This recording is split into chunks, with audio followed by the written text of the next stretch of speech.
Good wishes to all of you. Chapter 17 from the India's Ancient Past by R.S. Sharma sir.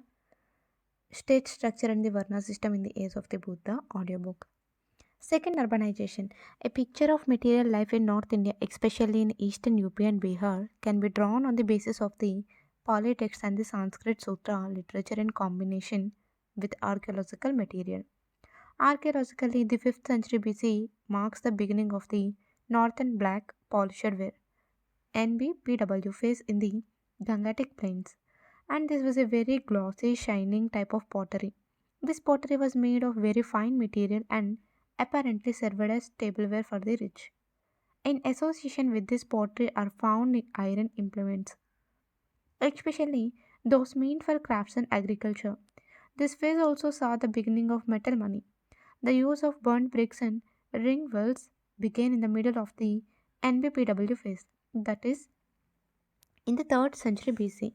Studies of the top sites show that the Chalcolithic systems started in the black and redware phase in pre-PGW times and increased substantially in the PGW phase. A survey of Kanpur district shows that the settled area in the PGW phase was thrice the area in the black and redware phase. Also, the settled area expanded over 2.5 times during the NP NBPW phase. As settlements expanded, the population kept increasing. Thus, the NBPW phase starting around 500 BC saw a considerable increase in both settlements and population. The NBPW phase marked the beginning of the second urbanization in India. The Harappan towns disappeared in 1900 BC. Following that, for about 1500 years, no towns were established in India. However, from about 1200 BC, we notice settlements in the Doab and the neighboring areas. We find two types of settlements in the lower Doab in 1000 to 600 BC, based on size and location. In the same area and on the same basis, four types of settlements are located some parts. This settlement hierarchy is regarded as the most important indicator of urbanization. Large settlements may enjoy some advantages over the smaller ones, but without crafts, coins, trade, and agricultural surplus, even a large settlement cannot grow into a town. Towns arose in the mid Gangetic Basin in the 5th century BC. And thus the second urbanization began in India. Many towns mentioned in the Pali and Sanskrit texts, such as Kaushambi, Saraswati,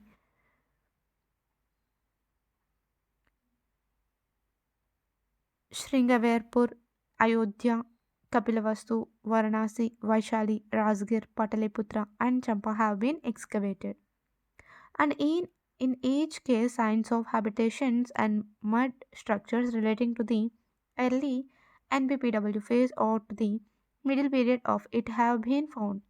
Wooden palisades have been found in Patna, and these possibly relate to pre Maurya times relating to the 7th 6th centuries BC. These are the earliest wooden enclosures in the mid Gangetic plains. The houses were mostly made of mud bricks and wood, which naturally disintegrated in the moist climate of the mid Gangetic basin. Although seven stored places are mentioned in the Pali text, these have not been discovered anywhere. The structures that have so far been excavated are generally unimpressive, though together with the other material remains, they indicate a great increase in population in comparison to the PGW settlements. Many towns were seats of government, but whatever be the causes of their region, they eventually become markets and came to be inhabited by artisans and merchants. The city of Champa near Bhagalpur is called Vaniagama in a Prakrit text and means a settlement of merchants. Some places were centers of artisans. Sadalaputta at Vaishali had 500 potters' shops. Both artisans and merchants were organized into guilds under their respective headmen. We hear of 18 guilds of artisans, but only the guilds of smiths, carpenters, leather workers, and painters are specified. Both artisans and merchants lived in fixed localities in towns. We hear of Vesas or merchants' streets in Varanasi and of the street of ivory workers. The specialization in crafts developed on the strength of the guild system as well as localization. Generally, crafts were hereditary and the son learned his family trade from the father. The products of crafts were transported by merchants over long distances. We repeatedly hear of 500 cartloads of goods. These contained fine textiles, ivory objects, pots, and the like. All the important cities of the period were situated on river banks and trade routes and connected with one another. Saraswati was linked with both Kaushambi and Varanasi. The latter was considered to be a great center of trade in the age of the Buddha. The route from Saraswati passed eastward and southward through Kapilavastu and Kushinagara, Kasya, and linked to Vaishali. Traders crossed the Gangas near Patna and traveled to Rajgir and also with this river to Champa. If we are to believe the Jataka tales, the traders of Koshala and Magadha went via Mathura as far north as Taxila. Similarly, from Mathura, they traveled southward and westward to Ujjain and the Gujarat coast. Trade was facilitated by the use of money. The coin or metal money bearing the stamp of an authority was invented in the 7th century BC in Lydia in Asia Minor. How it was first introduced in India is not clear. The terms Nishka and Satamana in the Vedic texts are taken to be names of coins, but they seem to have been prestige objects made of metal. It appears that in Vedic times, exchange was conducted through barter and a mutual gift system served as a mode of exchange in pre Buddhist times. Sometimes cattle served the purpose of currency. Coins made of metal appear first in the age of Gautama Buddha. The earliest were made largely of silver, though a few copper coins also existed. They are called punch marked because pieces of silver and copper were punctured with certain marks such as a hill, tree, fish, bull, elephant, and crescent. In Maurya and later times, cast coins and die struck coins of different metals were also used. The earliest hoards of coins have been found in eastern UP and Magadha. Although some early coins have been found in Taxila, the Pali texts indicate plentiful use of money and show that coins were used to pay wages and buy goods. The use of money had become so universal that even the price of a dead mouse was estimated in it. By 300 BC, we notice full fledged urbanization that led to a great increase in population. It is estimated that 270,000 people lived in Pataliputra, 60,000 in Mathura, 48,000 in Vidisha or modern Besnagar and Vaishali, 40,000 in Kaushambi and Old Rajgir, and 38,000 in Ujjain. Such sizable populations cannot be suggested for earlier times. Urbanization strengthened the state, increased trade, and promoted reading and writing. After the end of the Harappan culture, writing probably began a couple of centuries before Ashoka. The earliest records have been destroyed probably because they were written on wood and similarly perishable material. Writing led to the compilation not only of laws and rituals but also facilitated bookkeeping, which was so essential to trade, tax collection, and the maintenance of a large professional army. The period producer takes the dealing with sophisticated measurement Salva Sutras, which presuppose writing and which may have helped in the demarcation of fields and houses. Rural economy. Although rural settlements of the NBPW phase have not been excavated, sheds of this wave have been found at over 400 sites in the plains of Bihar and those of eastern and central UP. However, NBPW also extended over MP and Maharashtra. We cannot think of the beginning of crafts, commerce, and urbanization in the mid Gangetic basin without a strong rural base. Princes, priests, artisans, traders, administrators, military personnel, and numerous other functionaries could not live in towns unless taxes, tributes, and tithes were available in sufficient measure to support them.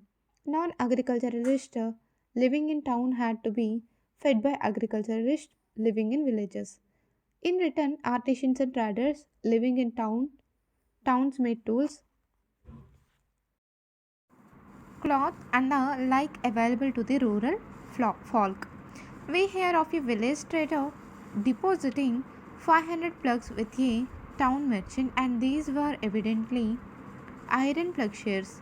From the NBPW phase is Kauchambi iron tools consisting of taxes, edges, knives, razors, nails, sickles, etc.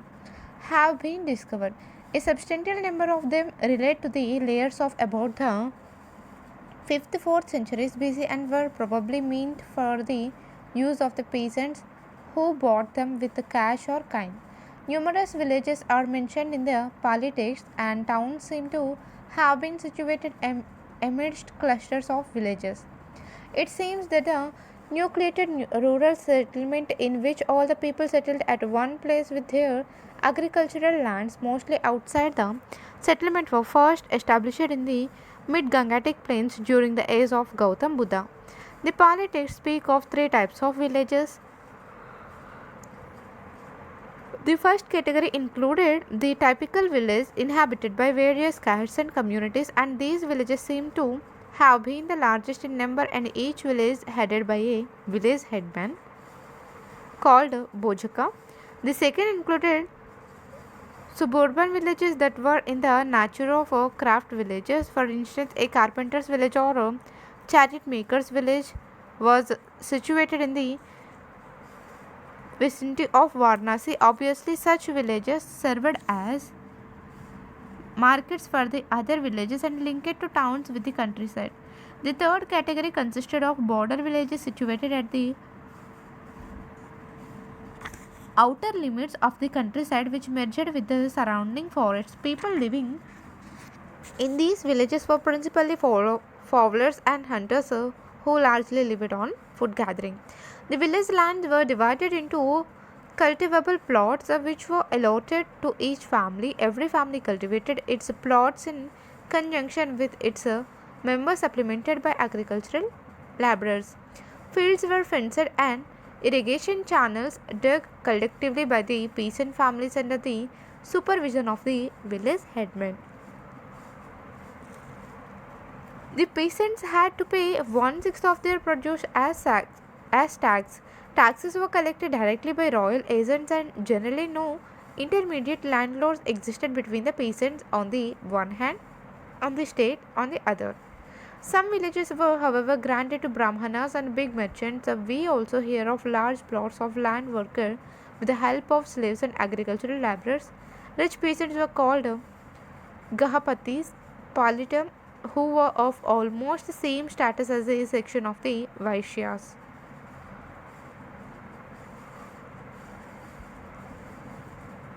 Rice was the staple cereal produced in eastern UP and Bihar during this period.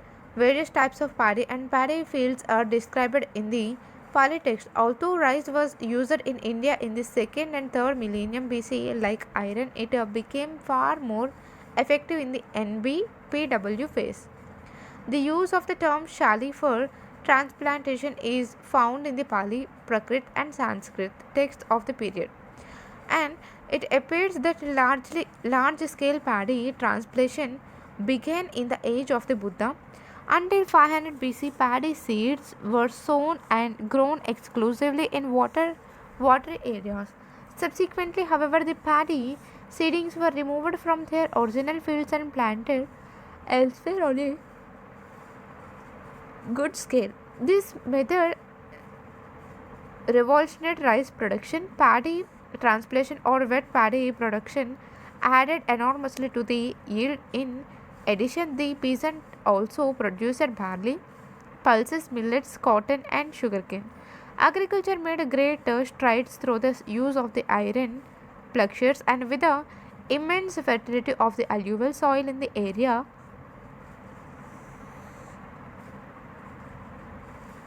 between Allahabad and Rajmahal, production more than doubled. The surplus grain comprising rice and other cereals formed the basis of the very existence of those not directly engaged in agricultural production. Technology became central to the progress of the rural and urban economy. Iron played a crucial role in opening the rain-fed, forested, hard soil areas of the mid-Gangetic basin to clearance, cultivation, and settlement. The production of low carbon steel began from about 600 BC. The Smiths knew how to harden iron tools, and some tools from Rajat Varanasi show that they were made out of the iron ores obtained from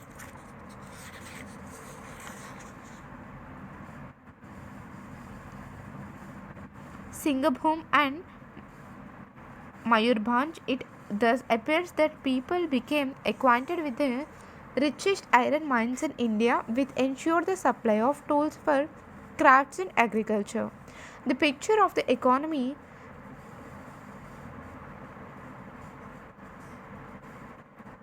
that emerges from a study of the mid-Gangetic material remains, and the Pali text is very different from the rural economy of later Vedic times in western UP, and also differs from the economy of the Chalcolithic communities in Bihar and UP.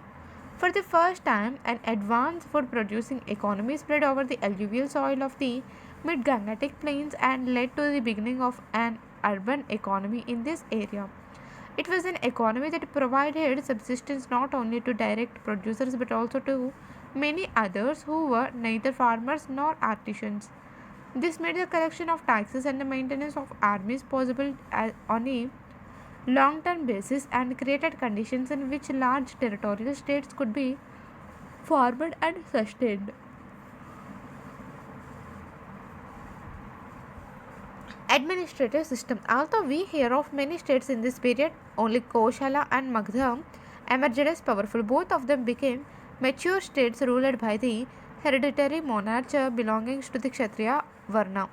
The Jatakas or tales relating to the previous birth of the Buddha tell us that oppressive kings and their chief priests were expelled by the people and new kings installed. However, instances of expulsion were as rare as those of election.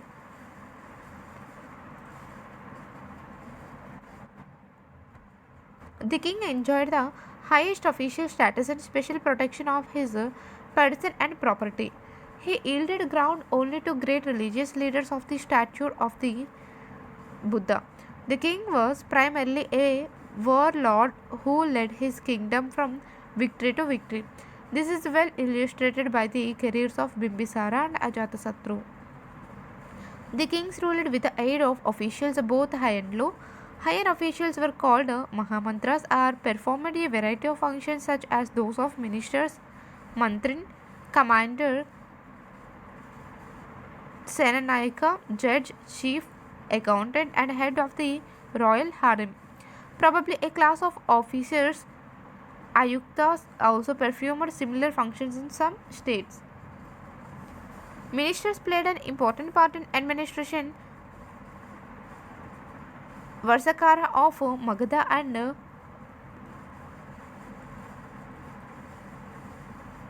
Dirghacharyana of Koshala proved to be effective and influential ministers. The first succeed in sowing seeds of dissension in the ranks of the Lichavis of Vaishali, enabling Ajatasattu to conquer the republic. The second assisted the king of Koshala. It seems that high officers and ministers were largely recruited from the Brahmana priestly class. They do not, in general, seem to have belonged to the clan of the king. This substantially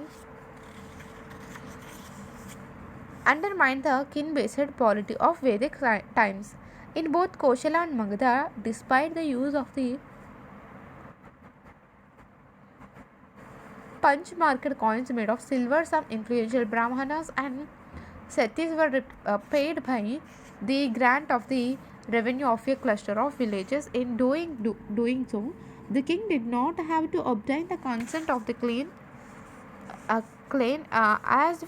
as was the case in later Vedic times, but the beneficiaries were granted only the revenue and not any administrative authority. The rural administration was in the hands of the village headman. Initially, the headman functioned as leaders of the tribal regiments and were therefore called Gramini, which means the leader of the Grama or a tribal military unit. As life becomes sedentary and plague cultivation well established, tribal contingents settled down to agriculture. The Gramini was therefore transferred into a village headman in pre Maurya times. The village headmen were known by a victory known by a variety of titles such as Grama Bojaka, Gramini, or Gramika. The title Gramini prevails in Sri Lanka to this day. 86,000 Gramikas are said to have been summoned by Bimbisara. The number may be conventional, but it shows that the village headmen enjoyed considerable importance and had direct links with the kings. The village headmen assessed and collected taxes from the villagers and also maintained law and order in their locality. Sometimes oppressive headmen were taken to task by the villagers. Army and taxation. The real increase in state power is indicated by the formation of a large professional army at the time of Alexander's invasion. The Nanda ruler of Magadha maintained 20,000 cavalrymen, 2 lakh infantry, 2,004 horse chariots, and about 6,000 elephants. The horse chariots were losing their importance not only in northeast India but also in the northwest, where they had been introduced by the Vedic people. Very few elephants were maintained by the rulers of the states in northwest India, though some of them maintained as many horses as did the Magadhan king. The possession of numerous elephants gave an edge to the Magadhan princes. The large long service army had to be fed by the state exchequer.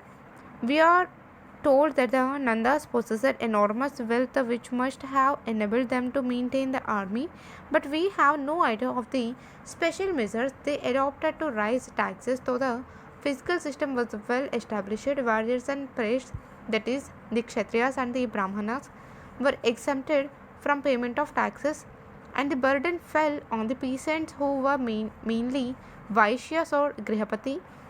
Bali, a voluntary payment made by the tribesmen to their chiefs in Vedic times became a compulsory payment to be made by the peasants in the age of the Buddha. And officers called Balishadakas were appointed to collect it. It appears that 1/6 of the produce was collected as tax by the king from the peasant. Taxes were assessed and collected by the royal agents with the help of village headmen. The advent of writing may have helped in the assessment and collection of taxes. The discovery of many hoards of punch market coins suggests the payment was made in both cash and kind. In northeastern India, payment was made in paddy. In addition to these taxes, the peasants were subjected to forced labor for royal work. The Jataka states that sometimes peasants left the country of the king in order to escape the oppressive burden of taxes.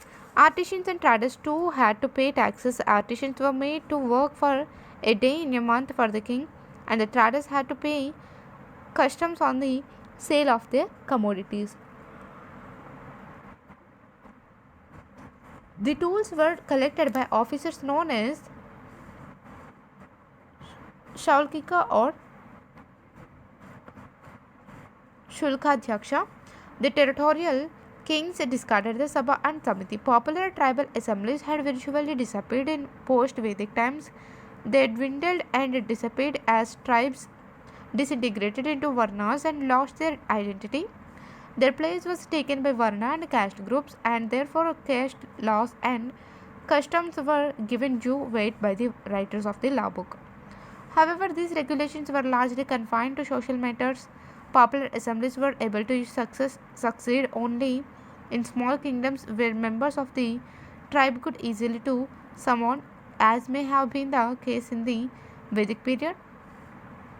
With the emergence of the large states of Koshala and Magda, it was not possible to hold large assemblies attended by people belonging to the different social classes and different parts of the empire, and the very difficulty of communications made regular meetings impossible.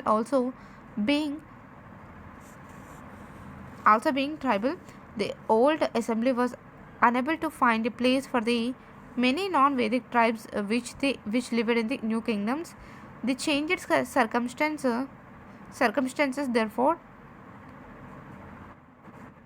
were not congenial for the continuance of the old assemblies.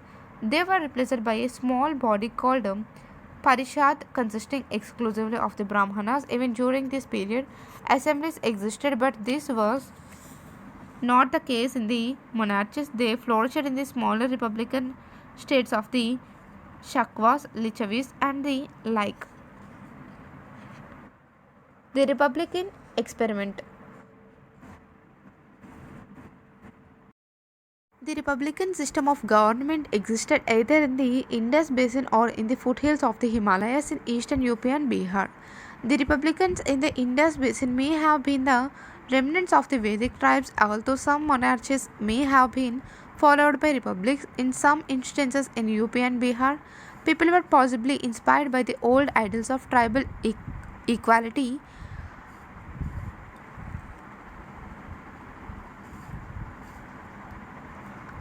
which did not give much prominence to the single Raja.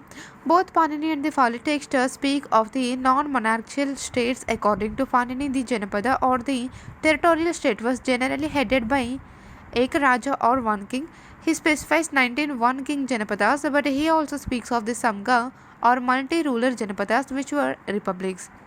In the republics, real power lay in the hands of tribal oligarchies. In the republics of Shakyas and Lichavis, the ruling class belonged to the same clan and the same Varna. Although in the case of the Lichavis of Vaishali, 7,707 Rajas sat in the assembly held in the Moat Hall, the Brahmanas were not mentioned in this context. In post-Maurya times, in the republics of the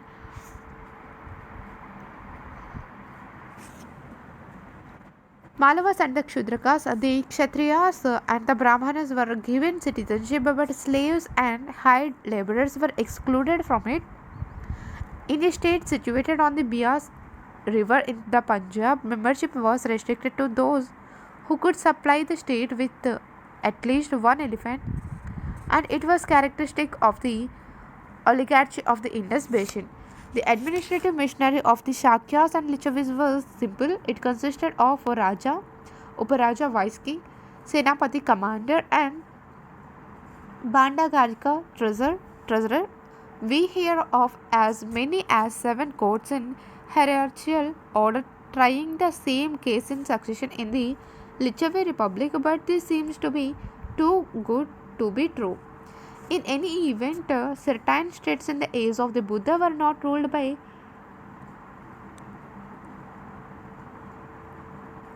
hereditary kings but by persons who were responsible to the assemblies. Thus, although the people living in the old republics may not have shared political power equally, the republican tradition in India is as old as the age of the Buddha.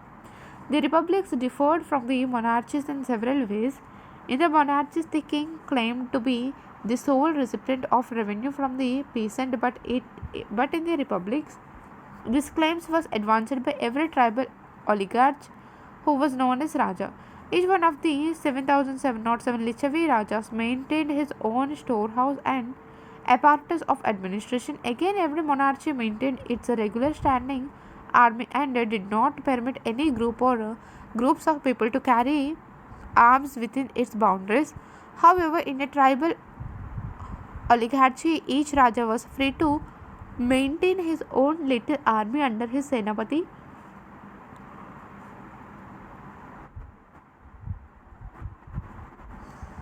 enabling each of them to compete with the other. The Brahmanas exercised great influence in a monarchy, but they had no place in the Earth republics, nor did they recognize these states in their law books. Finally, the principal difference between a monarchy and a republic was the same as that between one man rule and many men rule. The republic functioned under the leadership of oligarchic assemblies, but the monarchy under the leadership of an individual. The republican tradition became feeble from the Maurya period. Even in pre-Maurya times, monarchies were far stronger and more common. Naturally, ancient thinkers looked upon kinship as the commonest and most important form of government. To them, the state government and kinship meant the same thing. As the state was well established in the age of the Buddha, thinkers began to speculate about its possible origins. The Digha Nikaya, one of the oldest Buddhist texts in Pali, points out that in the earliest stage human beings lived happily. Gradually, they began to own private property and set up house with their wives, and this led to quarrels over property and women. In order to put an end to such quarrels, they elected a chief who would maintain law and order and protect the people. In return for protection, the people promised to give the chief a part of the paddy. The chief came to be called king, and that is how kinship or the state originated.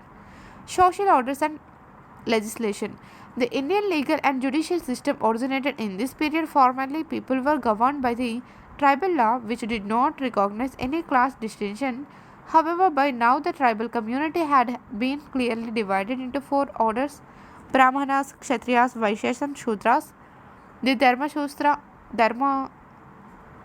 Sutras therefore set out the duties of each of the four Varnas, and the civil and criminal law came to be based on the Varna division.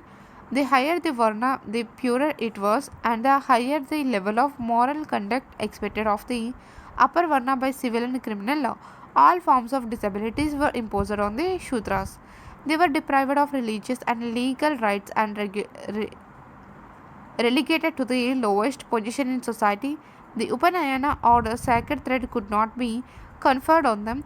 Crimes committed by them against the Brahmanas and the others were severely punished, but those committed against the Shudras were lightly treated.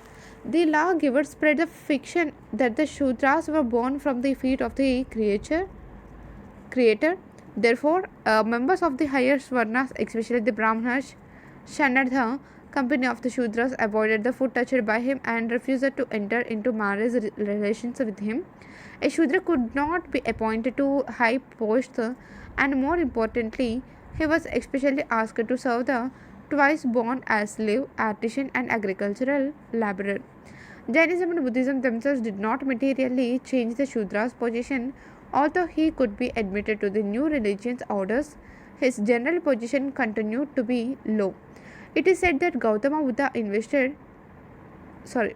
Buddha visited the assemblies of the Brahmanas, Kshatriyas, and Gahapatis or householders, but assemblies of the Shudras are not mentioned in this context.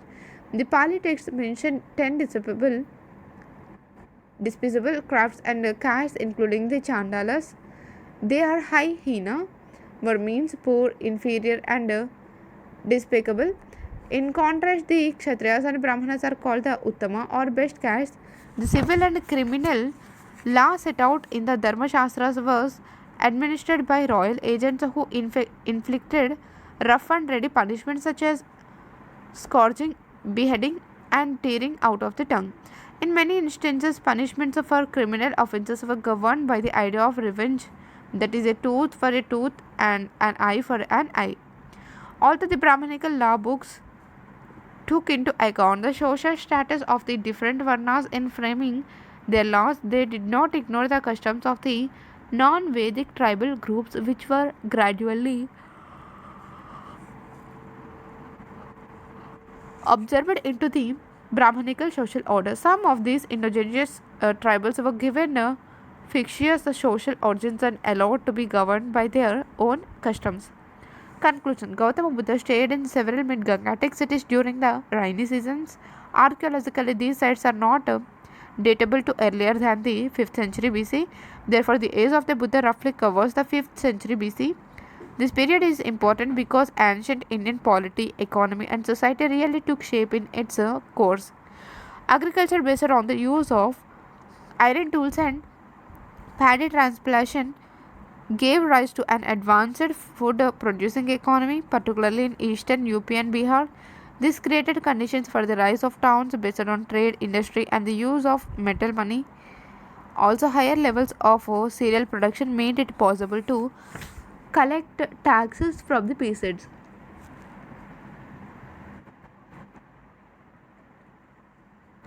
Therefore, on the basis of regular taxes and tributes, large states could be founded. In order to continue this polity, the Varna order was devised, and the functions of each Varna were clearly demarcated according to the law books. Rulers and fighters were called Kshatriyas, priests and teachers were called Brahmanas, peasants and taxpayers were called Vaishyas, and those who served all the higher orders as laborers were called Shudras. The Buddhists too recognized the Varna system, though they did not base it on birth. They, however, gave the Kshatriya the highest place in the system. End of the chapter. Chronology. BC 1900 Harappa towns disappeared. 1200 onward settlements in the Doab. 1000 to 600 hatchery of settlement in the lower Doab based on size and location. 7 to 6C earliest wooden enclosures in Patna. 5C first towns in the middle Gangetic basin. First coins. Thank you.